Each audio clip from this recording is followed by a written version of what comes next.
सोचिए, देर रात का वक्त, उत्तर प्रदेश के एक सुनसान सड़क और सामना हो जाए किसी अनहोनी से। कैसा लगेगा? आज हम एक ऐसी ही एनिमेटेड हॉरर कहानी की परतें खोलने वाले हैं जिसने इंटरनेट पर लाखों लोगों की नींद उड़ा दी है। तो चलिए इस भयानक सफर की शुरुआत करते हैं। तो कहानी की शुरुआत होती है एक रसीद पर लिखे इस बड़े ही अजीब से मैसेज से। आखिरी टोल भुगतान, पूर्ण यात्रा समाप्त। सुनने में तो ये सिर्फ कुछ शब्द लगते हैं, है ना? लेकिन ये शब्द नहीं, ये एक अलौकिक पहेली का पहला सुराग है। और सबसे बड़ा सवाल यही है कि आखिर ये किसकी यात्रा का अंत था? तो कहानी हमें ले चलती है चार दोस्तों के पास। एक शादी से देर रात को उत्तर प्रदेश लौट रहे हैं। पार घना अंधेरा है, सड़क एकदम सुनसान, और माहौल में ना पहले से ही एक अजीब सा डर घुला हुआ है, जैसे कुछ बहुत बुरा होने वाला हो। तो गाड़ी में हैं ये चार लोग। आशीष जो गाड़ी चला रहा है, समझ लीजिए ग्रुप का लीडर। उसका 16 साल का छोटा भाई गोलू। उनका एक दोस्त है कुणाल, और चौथा है अनमोल, जो इस वक्त थोड़े नशे में है। गाड़ी में हंसी मजाक चल रहा है, हल्की फुल्की नोक-झोंक हो रही है, और इन सबको बिल्कुल अंदाजा नहीं है कि बस कुछ ही देर में इनकी दोस्ती की सबसे बड़ी परीक्षा शुरू होने वाली है। और सफर के शुरू होते ही एक बहुत ही बुरा शगुन होता है।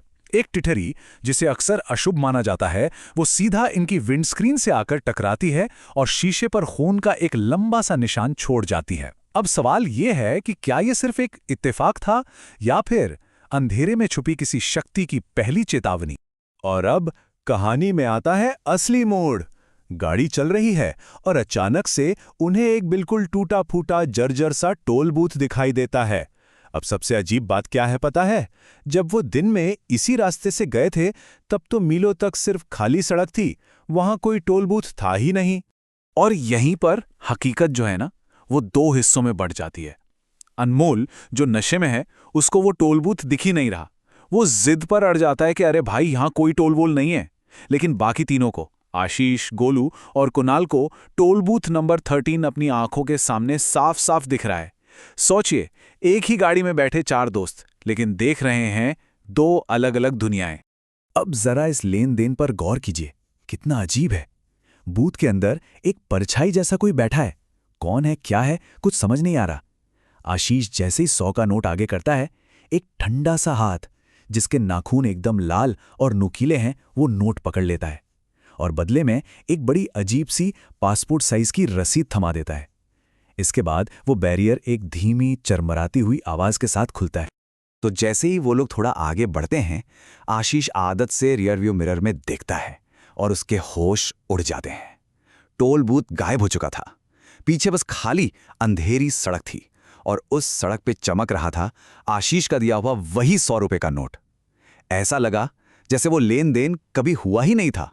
तो अब तक रहस्य काफी गहरा हो चुका है, और कहानी के अगले पड़ाव में इन दोस्तों का सामना एक ऐसी चीज से होता है जिसे वो अपना दोस्त अनमोल समझ बैठते हैं, लेकिन असल में वो अनमोल था ही नहीं। तो होता क्या है कि किसी बात पर बहस होती है और गुस्से गुस्से में वो लोग एक बहुत बड़ी गलती कर देते हैं। वो असली अनमोल को सड़क पर ही छोड़कर आगे बढ़ जाते हैं। लेकिन मुश्किल से 50 मीटर ही आगे गए होंगे कि उन्हें हूबहू अनमोल जैसा ही कोई खड़ा दिखता है। उन्हें लगता है चलो शुक्र है, शायद डर के मारे दौड़कर आगे आ गया होगा, और वो उसे वापस गाड़ी में बिठा लेते हैं। उन्हें इस बात का जरा भी अंदाजा नहीं था कि उन्होंने अपनी गाड़ी में किसे बिठा लिया है। मगर ये जो नया अनमोल था ना, ये बहुत अजीब था। एकदम खामोश, बस सिर नीचे झुकाए बैठा हुआ था, और उसके पास से एक बहुत गंदी, सड़ी हुई सी बदबू आ रही थी, जैसे कोई चीज अंदर ही अंदर गल रही हो। कुणाल को सबसे पहले शक होता है कि कुछ तो बहुत गड़बड़ है, और फिर वो पल आता है। कुणाल जब रियरव्यू मिरर में देखता है तो उसे उस चीज का असली रूप दिख जाता है।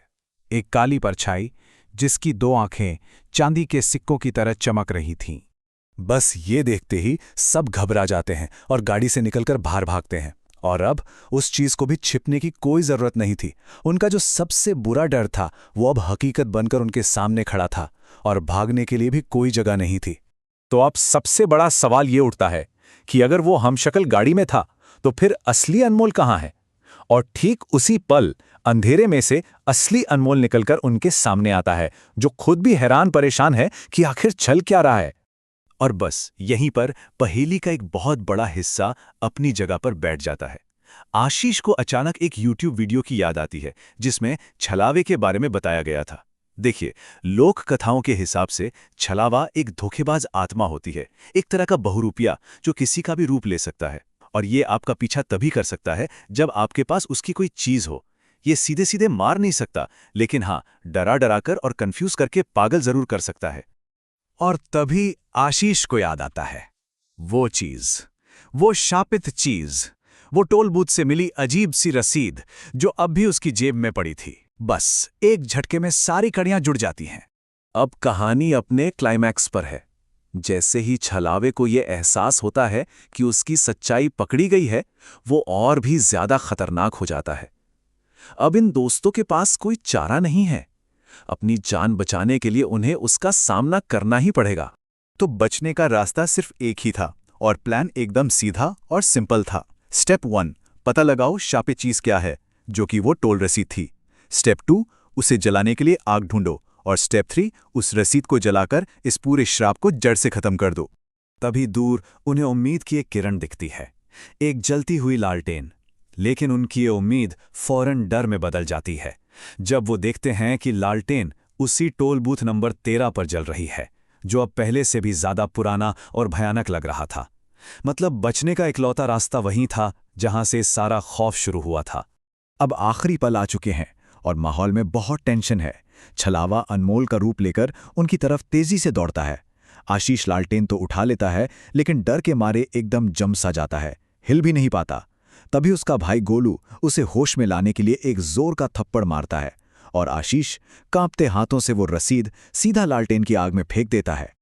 और जैसे ही वो रसीद जलना शुरू होती है, वो चीज एक भयानक चीख मारती है और एक पटाखे की तरह फट जाती है और फिर चारों तरफ घना अंधेरा छा जाता है। कहानी का अंत हमें एक बहुत बड़े सवाल के साथ छोड़ जाता है।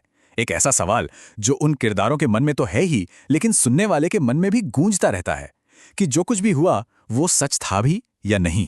जब उनकी आंख खुलती है तो सुबह हो चुकी थी, सूरज निकल आया था।